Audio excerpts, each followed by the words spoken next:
지금부터 한 30여 년 전인데요. 그 미국 영화 중에서 홈 얼론이라는 영화가 있었습니다. 한국 제목으로는 나 홀로 집에라는 제목의 영화였는데 혹시 보신 분들 계실지 모르겠습니다. 저도 재미있게 봤던 기억이 나는데요. 그 내용이 대략 이렇습니다. 그 케빈이라는 아이가 주인공이었습니다. 그런데 이 케빈의 가족과 그의 큰 아버지 가족 도합 한 15명의 가족들이 그 시카고에서 프랑스 파리로 성탄절 연휴를 보내기로 계획을 짜고 이제 그날이 다가왔을 때 바로 그 전날 큰아버지 가족들도 이 케빈 집에 머물면서 하루를 보내고 다음 날 시카고에서 비행기를 타고 프랑스를 가기로 그렇게 계획이 돼 있었어요. 그래서 그 전날 같이 가족들이 모여서 저녁 식사를 같이 나누면서 이런저런 얘기를 나누는 가운데 그만 케빈이 사소한 어떤 일로 인해서 온 가족들에게 꾸지람을 듣게 됩니다.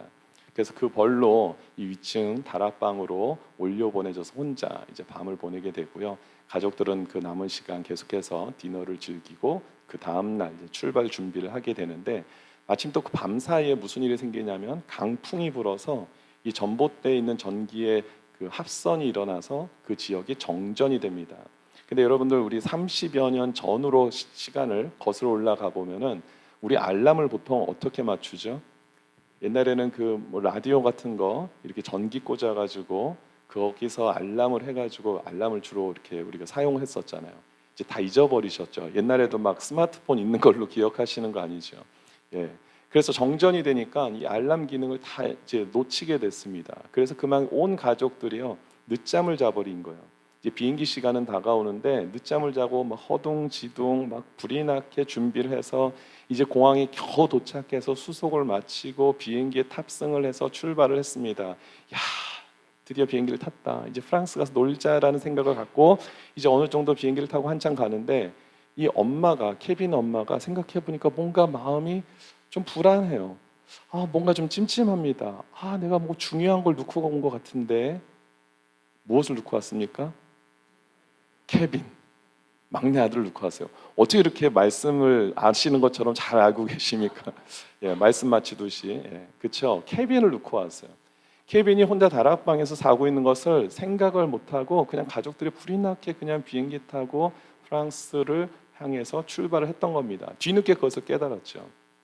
제가 이 말씀을 드리는 이유는 이 부분에서 오늘 본문과 좀 연관성이 있는 포인트를 하나 좀 잡으려고 했습니다. 뭐냐면 우리가 굉장히 정신없이 살고 분주한 일로 인해서 또 나름대로 우리가 생각하는 중요한 일들을 위해서 산다고 하면서 정말 중요한 것을 놓치며 살아갈 수 있습니까? 없습니까? 있다라는 겁니다.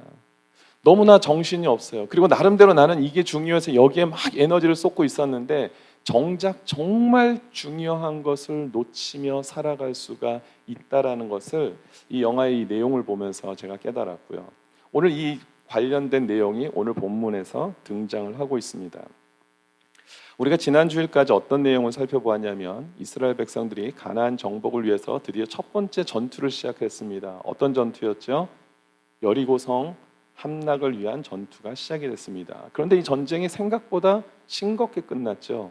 정말 하나님의 말도 안 되는 방법을 순종했을 뿐인데 이 여리고성이 무너진 거예요. 그래서 모두가 얼마나 기뻤겠습니까? 야, 우리 손에 피 한 방울 묻히지 않고도 우리가 이 전쟁에서 승리했다. 얼마나 기뻤겠습니까? 그런데 사실은 그 승리에 집중할 때 사실 이들이 무엇을 놓치지 말았어야 되냐면은 그 여리고성을 정복하는 과정 속에서 하나님이 주셨던 또 다른 중요한 명령이 있었습니다. 그것을 기억했어야만 했는데 지금 이제 나중에 우리가 다음 주일에 우리가 이제 그 다음 내용을 살펴보겠지만 그들 가운데 그것을 미처 중요하게 여기지 못한 사람들이 있었습니다. 오늘 여리고성 정복도 중요하지만 사실 여리고성 정복은요 전쟁 같은 전쟁도 아니었습니다. 이미 하나님께서 약속한 것을 그냥 받아내는 것뿐이었죠. 실질적으로는 그 하나님께서 주신 명령을 지키는 것이 진짜 전쟁이었다는 사실입니다. 그것을 놓쳐버리면 지금까지 쌓아왔던 모든 하나님의 은혜와 축복이 완전히 무너질 수 있다는 사실을 이 오늘 본문의 말씀을 통해서, 그리고 다음 주일에 우리가 나누게 될 내용을 통해서 우리가 살펴보려고 합니다. 특별히 오늘 그 명령은 어떤 내용이었고, 그 명령 속에서 하나님께서 우리에게 주시고자 하는 영적인 교훈은 무엇이고, 그것을 우리가 우리 삶에서 어떻게 받아들여야 되는지에 대해서 말씀을 함께 나누도록 하겠습니다. 자, 보이지 않는 그런 영적 전쟁, 하나님 말씀하신 그 명령은 무엇이었냐면, 여리고성을 정복한 이후에 해야 되는 투두 리스트를 명령하셨어요. 아니 뭐 이게 무슨 대단한 전쟁이 될 수 있습니까? 이게 무슨 중요한 일이 될 수 있습니까? 라고 생각할지 모르지만, 이 명령은요, 당시 이스라엘 백성들에게 뿐만 아니라 이 시대를 살아가고 있는 저와 여러분들에게도 동일하게 중요한 명령으로 우리가 받아들이지 않는다면, 우리 또한 이스라엘 백성들이 실수했던 것들을 반복해서 실수할 수밖에 없다는 사실을 우리가 확인하는 시간이 되었으면 좋겠습니다. 첫 번째 어떤 명령이었냐면 17절입니다. 17절 말씀을 다시 보면, 이 성과 그 가운데 있는 모든 것은 여호와께 온전히 바치되. 무슨 명령이었습니까? 바치라는 겁니다. 무엇을요? 이 성과 그 가운데 있는 모든 것을 누구에게 바칩니까? 여호와께 바치라는 겁니다. 여기서만 그치지 않습니다. 18절 말씀을 보니까 또 한 번 나와요. 너희는 온전히 바치라는 겁니다. 온전히 바치라. 17절에서도 아까 말씀하셨죠. 온전히 바쳐라. 그리고 18절에서도 온전히 바쳐라. 한 번 더 단도리를 하는 거예요. 그리고 또 뒤에 가서 21절을 보니까 또 이렇게 말씀하고 있습니다. 그 성 안에 있는 모든 것을 온전히 바쳐라. 또 다시 한번 얘기를 하시는 거예요. 하나님, 제가 못 들었어요. 이런 변명을 할 수 없게끔 하나님께서 계속해서 이 명령의 말씀을 여호수아 입을 통하여서 계속해서 그 이스라엘 백성들에게 전달하고 있다는 것입니다. 그렇다면 온전히 바치라는 것은 어떤 의미를 가지고 있는가? 여기서도 두 가지로 우리가 좀 살펴봐야 됩니다. 히브리어 하람이라는 단어에 보면은 이 온전히 바치다라는 그 의미 중에 첫 번째가 소유권이 이양됐다라는 의미를 가지고 있습니다. 그러니까 하나님께 바친 것에 대해서는 우리의 소유권이 있습니까? 없습니까? 없다라는 거예요. 하나님께 바친 것에 대해서는 더 이상 우리가 왈가불가할 수 없다라는 것을 지금 이야기하고 있는 것입니다. 이것에 대해서는 이미 출애굽한 이스라엘 백성, 초반에 출애굽한 이스라엘 백성들에게 이미 하나님께서 말씀하셨던 내용입니다. 레위기 27장 28절을 보니까 어떤 사람이 자기 소유 중에서 오직 여호와께 온전히 바친 모든 것은 사람이든지 가축이든지 기업에 바치든지 팔지도 못하고 무르지도 못하나니. 하나님께 바친 것에 대해서는 더 이상 우리가 관여할 수 없다라는 것을 이미 레위기를 통해서도 말씀하셨습니다. 혹시 여러분 연애 해보셨어요? 연애 해보신 분 별로 없으시죠? 그냥 하나님께서 눈 떠보니까 배우자를 이렇게 딱 만나게 해주셔가지고 연애 해보신 분들 한번 혹시 기억해 보시면, 연애하면서 상대방이 막 얼마나 여러분들한테 막 선물 공세를 많이 했겠습니까?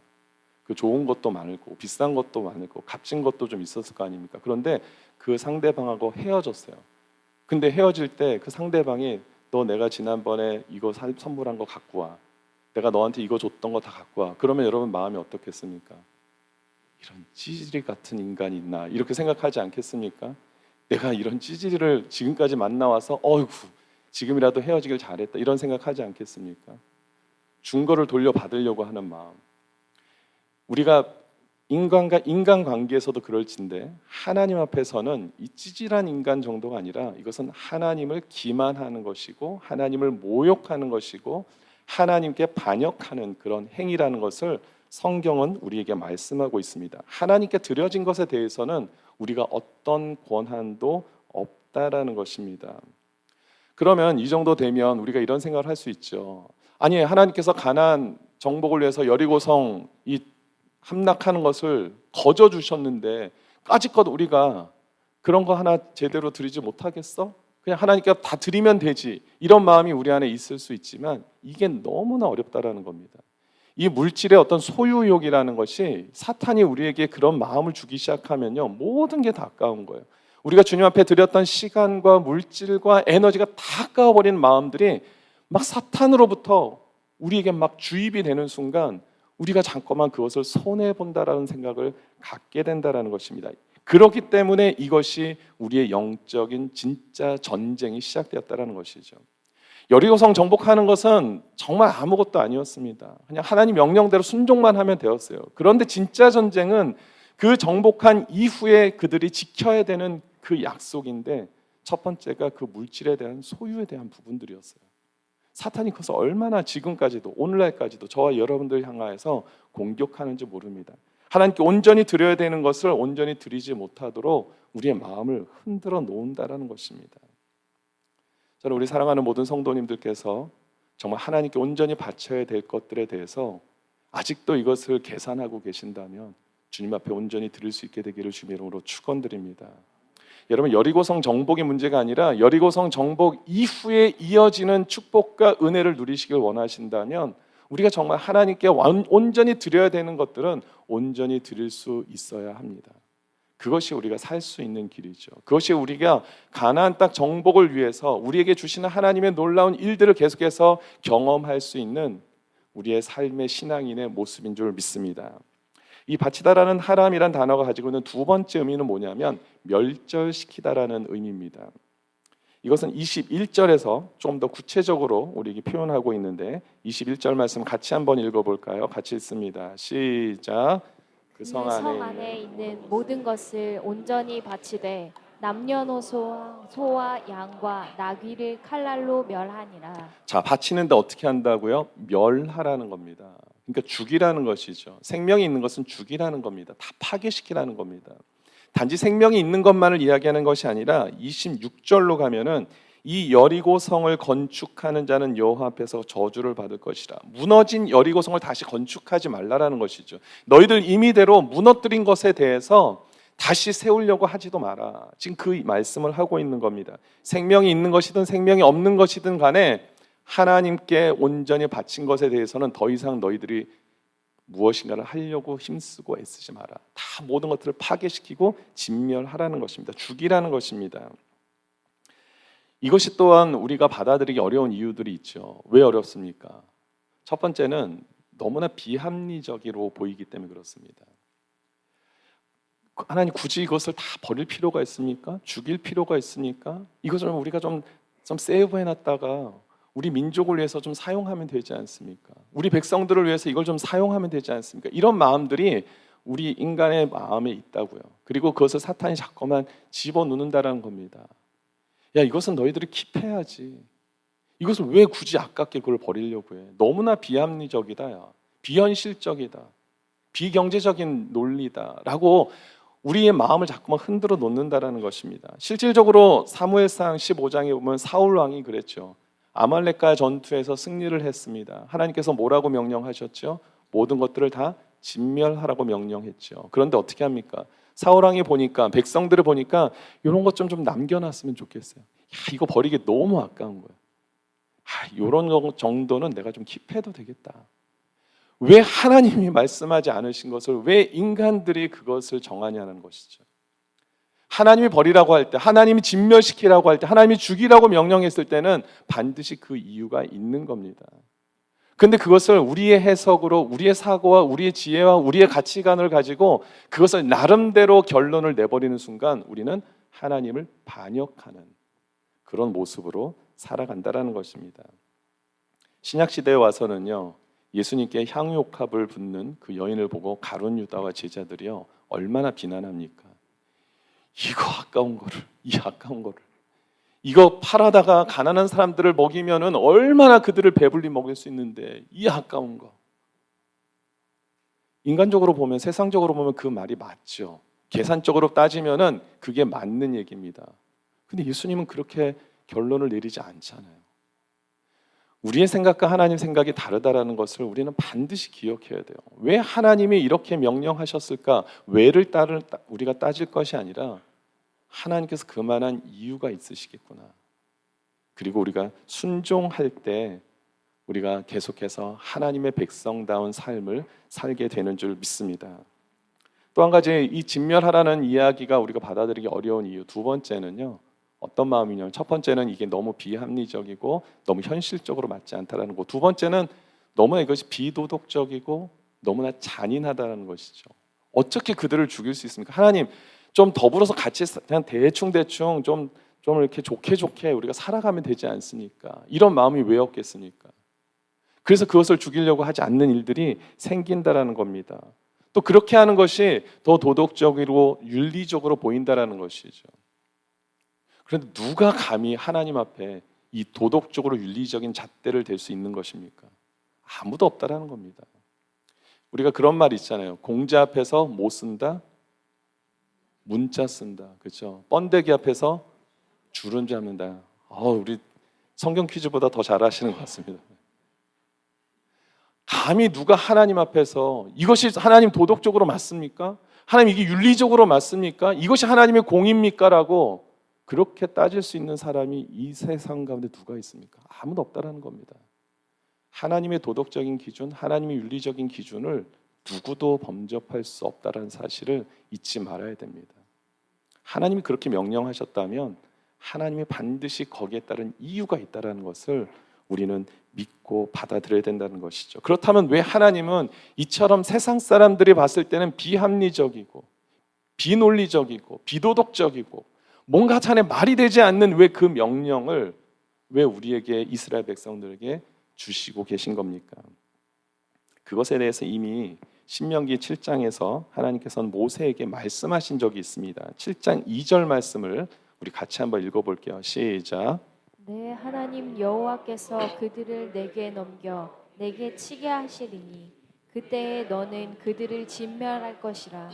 그들과 어떤 언약도 하지 말 것이요 그들을 불쌍히 여기지도 말 것이며. 그들을 불쌍히 여기지도 말 것이래요. 왜요? 3절에 나와 있습니다. 3절 같이 읽어보겠습니다. 3절 4절입니까? 네, 4절 시작. 그가 내 아들을 유혹하여 그가 여호와를 떠나고 다른 신들을 섬기게 함으로 여호와께서 너희에게 진노하사 갑자기 너희를 멸하실 것임이니라. 여러분 답을 찾으셨습니까? 왜 그들을 불쌍히 여기지도 말라, 그들과의 언약을 맺지도 말라고 말씀합니까? 그들로 인해서 너희들이 유혹당해서 이방신을 섬기고 나 여호와를 배반할까 봐. 그렇게 되면 공의의 하나님인 내가 너희들을 심판할 수 있으니까 너희들을 심판해서 구원하기 위해서 너희들은 반드시 저들과 연합하면 안 돼. 저들을 반드시 멸절해야 된다라고 하나님이 강하게 그렇게 말씀하시는 거예요. 그러니까 하나님은 무자비한 하나님이 아니라 오히려 하나님의 백성들을 살리길 원하시는 그런 하나님의 사랑을 우리가 이 부분을 통해서 발견할 수 있어야 된다는 것입니다. 하나님은 지금 땅 따먹기 싸움을 하신 것이 아니에요. 여리고성을 정복함으로 인해서 이스라엘 백성들에게 땅 한 줌을 더 줘야겠다, 이 정도 조금 더 넓혀야겠다, 지금 땅 따먹기 하려고 이 싸움을 하는 것이 아니라 하나님은 죄에 대한 심판을 지금 하고 계시는 겁니다. 워낙에 이 가나안 민족들, 이 가나안 지역에 살고 있었던 민족들은 인신 제사를 드렸던 민족 아닙니까? 어린 자녀들을 잡아다가 제물로 바치는 일들이 성행했고요. 신전에 가면은 이 성적으로, 법적으로, 이 종교적으로 이 성행위가 합법화돼 있어서 이 문란한 행위를 하는 것에 대해서 어느 누구도 말리지 못하는 그런 삶을 살아갔던 그런 자들입니다. 그런 사람들에게 하나님께서 심판하시는 것은 너무나 당연한 것이죠. 그리고 오히려 그들을 내버려 두면 하나님의 백성들이 더불어서 함께 이 멸망의 길을 걷게 될까 봐 그것을 하나님께서 원치 않으시기 때문에 그들을 멸절시키라는 것입니다. 이것이 하나님의 요즘 젊은 사람들 요즘 유행어 표현으로 하면 찐사랑 아닙니까? 찐사랑 아세요? 찐만두는 아는데 찐사랑을 하십니다. 하나님의 찐사랑이 있습니다. 저와 여러분들을 향한 하나님 백성들을 향한 하나님의 사랑이 있다라는 것입니다. 그럼 이 정도만 되면 그렇구나, 우리 하나님 정말 우리 하나님 백성들을 사랑하시는구나, 우리 구원의 하나님을 내가 날마다 찬양해야겠다, 이런 마음을 가지면 좋은데 꼭 그 가운데 몇 사람들은 그렇게 또 생각을 안 해요. 아니 그렇다면 그들에게도 좀 회개할 기회를 줘야지 이렇게 무자비하게 이렇게 하실 수 있습니까? 이런 마음을 갖는 분들이 또 계신다고요. 그러면 하나님께서 정말 그들에게 기회를 주지 않으셨을까요? 여러분 출애굽기 15장 14절과 15절 말씀을 한번 보겠습니다. 출애굽기 15장 14절과 15절 말씀을 보면은 여러 나라가 듣고 떨며 블레셋 주민이 두려움에 잡히며 그리고 에돔 두령들이 놀라고 모압 영웅이 떨림에 잡히며 가나안 주민이 다 낙담하나이다. 누가 다 낙담했다고요? 가나안에 있는 모든 사람들이 다 낙담했대요. 왜 그랬습니까? 이 장면은요, 지금 이스라엘 백성들이 하나님의 능력 가운데 홍해를 건너고 막 오고 있는 그 상황을 보면서 가나안에 있는 민족들이 와, 그들이 믿는 하나님이 진짜 하나님이시구나. 와, 이 어떡하지? 우린 그들을 상대할 수가 없다. 이런 두려움에 빠졌다라는 겁니다. 그러면 그들이 그 다음 취해야 될 행동은 무엇입니까? 회개해야죠. 하나님께 돌아가야죠. 그럼 나도 그 하나님, 저들이 믿는 하나님을 나도 믿어야겠다. 내가 어떻게 하면 저 하나님을 믿을 수 있습니까? 라고 오히려 매달리며 나갔어야죠. 그들에게 찬스가 있었다고요. 그 찬스를 잡은 사람이 누굽니까? 오늘 본문에서 읽었잖아요. 기생 라합이었습니다. 기생 라합, 여호수아 2장 10절과 11절을 보니까 기생 라합이 뭐라고 얘기합니까? 이는 너희가 애굽에서 나올 때 너 여호와께서 너희 앞에서 홍해물을 마르게 하신 일과 너희가 요단 저쪽에는 아모리 사람의 두 왕 시온과 옥에게 행한 일 곧 그들을 전멸시킨 일을 우리가 들었음이니라. 많은 사람들이 듣지만 회개하고 돌아오는 사람은 늘 소수라는 겁니다. 그들에게 기회가 없었던 것이 아니라 그 기회를 붙잡을 수 있는 사람들이 소수라는 점이죠. 하나님은 언제나 기회를 주셨어요. 근데 그 기회를 붙잡지 못한 자들을 이제 하나님의 때가 되었을 때 그들을 심판하시는 그 장면이 바로 이 여리고성 싸움과 이후에 펼쳐질 가나안 정복을 위한 싸움에서 나타나는 것입니다. 따라서 하나님께서 이 장면을 통해서 우리에게 보여주신 것은 무엇입니까? 기생 라합처럼 뒤늦었지만 회개하고 돌아오는 자들은 반드시 구원시키신다라는 겁니다. 그리고 하나님의 백성들은 반드시 하나님께서 지키고 보호하시기 위해서 모든 방법들을 수단과 방법을 가리지 않기를 원하시는 모습을 우리는 볼 수 있는 것이 그것이 하나님의 사랑이라는 겁니다. 그것을 가리켜서 하나님이 무자비하다, 잔인하다 이렇게 누가 감히 얘기할 수 있겠습니까? 그들에겐 분명히 하나님께서 기회를 주셨고 하나님께 돌아오고 회개할 수 있는 그런 찬스를 주셨지만 그들이 스스로 그것을 거부했다라는 것이죠. 그리고 기생 라합처럼 그것을 깨닫고 돌아오는 자들을 하나님은 품어주셨어요. 구원해 주셨다라는 겁니다. 오늘 그 하나님의 은혜와 축복이 저와 여러분들에게 임하시길 주님의 이름으로 축원드립니다. 아까 우리가 처음에 말씀드린 것처럼 이스라엘에게 명령하신 첫 번째 명령은 온전히 하나님께 바치라는 거였습니다. 두 번째는 무엇이냐면은 17절에 다시 보겠습니다. 17절 보니까 기생 라합과 그 집에 동거하는 자는 모두 살려주라는 겁니다. 처음엔 다 진멸하라 그랬죠. 그런데 이번엔 뭐라 말씀하십니까? 기생 라합과 그 집에 있는 모든 가족들은 살려주라는 것입니다. 왜 살려주는 거죠? 방금 말씀드렸죠. 하나님께 돌아왔잖아요. 하나님께 회개하고 돌아오는 자를 하나님은 살려주기를 원하시는 거예요. 구원하신다라는 겁니다. 그 사람이 예전에 어떤 직업을 가졌든 어떤 방탕한 생활을 했던 어떤 모습으로 살았던 간에 하나님께 회개하고 돌아오는 자를 하나님은 받아주신다라는 겁니다.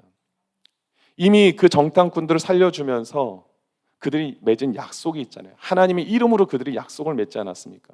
여러분 약속의 뜻이 뭐죠? 어떤 분들은 약간 속이는 것 뭐 이렇게 얘기하죠. 세상 사람들은 약속을 해놓고도 약간은 좀 속여도 되지 이런 마음들이 있는 사람들이 너무나 많습니다. 그 정도쯤은 이렇게 생각하는 사람들이 너무 많아요. 그런데 하나님과의 약속은 결코 그 약속에서 변함이 없는 줄 믿으시기 바랍니다. 세상 사람들의 약속은 때로는 합의하에 또 변경이 될 수도 있잖아요. 그렇죠? 뭐 약간 속이려고 하지 않더라도 합의하에 그 약속의 내용들이 바뀔 수도 있어요. 하지만 하나님과의 약속은 결코 변함이 없는 줄 믿으시기 바랍니다. 하나님께서 저와 여러분들에게 주신 약속의 말씀은 결코 변함이 없습니다. 그래서 우리가 이 말씀을 보는 겁니다. 수천 년이 지난 책을 누가 이렇게 고리타분하게 이것을 읽고 있겠습니까? 아까 제가 그 홈얼런 나홀로 집의 영화 30년 전에 얼마나 그거 재미있었는데요. 제가 말씀을 주면서 다시 한번 봤거든요. 얼마나 그게 유치한지 제가 그걸 보면서 제가 옛날에 왜 그렇게 즐겨 막 웃고 재미있게 봤는지 지금 보니까 너무나 유치한 거예요. 모든 게 다 유치해요. 화면 자체도 유치하고 대사도 유치하고 그들의 액션도 너무 유치한 거예요. 우리 한 50년만 지난 것들은요. 이미 우리 시대성에서 너무 동떨어지기 때문에 우리 쳐다도 안 보잖아요. 수천 년이 지난 말씀을 왜 지금까지 우리가 보고 있습니까? 이 말씀이 변함이 없는 것을 우리가 알기 때문이죠. 여러분 믿으십니까? 하나님의 말씀은 변함이 없습니다. 그리고 반드시 이루어지는 줄 믿습니다. 여러분 이 말씀을 보면서 기생 라합 입장에서 제가 봐도 그렇습니다. 여러분 기생 라합 입장에서요. 설마 나를 살려줄까? 설마 나 같은 하찮은 인간을 그렇게 지금 어마어마한 전쟁이 펼쳐지는데요. 기생 라합 하나 살려주려고 어떤 전쟁의 전략이 바뀌겠습니까? 일반적으로 생각하면 그렇잖아요. 한 가정을 살리겠다라고 무슨 특별한 일을 할 이유가 없을 거 아니에요. 저들이 그냥 아유 그래 그냥 뭐 그렇다고 쳐 그러면서 그냥 뭐 밀어붙여도 끝나는 것 아닙니까? 요즘 얼마나 각 나라에서 전쟁들이 많이 일어납니까? 전쟁을 하는데 뭔가 그렇게 편의를 봐주고 예우를 그렇게 갖춥니까? 국제법이 있어도 그것을 뭐 따르고 그럽니까? 내가 죽을 판국인데 누구를 배려하고 지금 그러고 있겠습니까? 근데 기생 라합도요. 그의 가족들은 다 같이 모였어요. 그 약속의 말씀을 믿은 거예요. 얼마나 대단한 믿음입니까? 저와 여러분들에게도 이러한 믿음이 있게 되기를 주님의 이름으로 축원드립니다. 여러분 그들은 선택할 수 있었어요. 정탐꾼들과 약속은 했지만 정말 그 하나님의 그 권능을 믿을 것인가? 그리고 이 사람들의 말을 믿을 것인가? 아니면 우리 민족이 가지고 있는 힘과 이 여리고 성이 가지고 있는 그런 강대함을 내가 믿고 우리 민족에 한번 붙어 있을까? 결정을 선택할 수 있는 기회가 있었어요. 그런데 그들은 끝까지 하나님을 두려워하고 하나님의 능력을 의지해서 자신의 민족을 선택하지 않고 하나님을 선택했다라는 것입니다. 여기에 굉장히 영적인 진리가 있습니다. 저와 여러분들도 선택을 해야 될 때가 있습니다. 세상의 기준으로 보면 그것이 훨씬 더 좋아 보이고 이것을 붙잡는 게 우리가 살 것처럼 보인다 할지라도 우리가 궁극적으로 붙잡아야 되는 하나님의 약속의 말씀이 있다는 것을 반드시 기억할 수 있게 되기를 주님의 이름으로 축원드립니다. 이제 말씀을 정리합니다. 여리고성 정복, 여리고성을 정복하는 그 전쟁도 참 중요한 전쟁이었습니다. 하지만 이스라엘 백성들이 진짜로 싸워야 되는 전쟁은 바로 그 이후부터였어요. 사탄이 인간의 마음을 휘저어 놓습니다. 하나님께 온전히 드리지 못하게 만들고 더 세상적으로 그것을 판단하게 만들고 더 세상적인 가치관에서 그걸 바라보게 해서 하나님의 명령을 무시하게 만드는 그런 얼마나 공격을 지금도 저와 여러분들을 향해서 하는지 모릅니다. 자꾸만 그것이 더 진짜처럼 들리게끔 하나님의 말씀은 더 비합리적이고 비현실적으로 보이게 해서 우리가 당장 그것을 잡지 않게끔 만드는 일들을 사탄이 지금도 저와 여러분들을 향해서 공격하고 있다는 것입니다. 진짜 전쟁은 이것입니다. 여리고성을 무너뜨리는 것? 그게 아니라 진짜 전쟁은요 우리의 마음을 지키는 것입니다. 저와 여러분들의 마음을 하나님 말씀 안에 두고 지킬 수 있게 되기를 주님의 이름으로 축원드립니다. 어떤 CEO 그 오너 그 회장이라 그래야 되나요? 그 어떤 그룹의 CEO 총수가 그 이제 강의에 나가서 세미나를 했대요. 어떻게 하면 성공할 수 있는가? 나처럼 성공할 수 있는가? 이런 세미나를 했답니다. 그 칠판에다가 1000억이라고 숫자를 쓰면서 저에게 이런 자산이 있습니다. 여러분 부러우시죠? 그러니까 어떻게 대답했을까요? 한번 해볼까요? 제가 1000억을 써놨어요. 여러분 부러우십니까? 아니 솔직하게 안 부러워서 1000억 안 부러우세요? 저는 부러운데 1000억 정도는 안 부러우세요? 10,000억 정도 뭐 이렇게 뭐 몇 조 정도 예.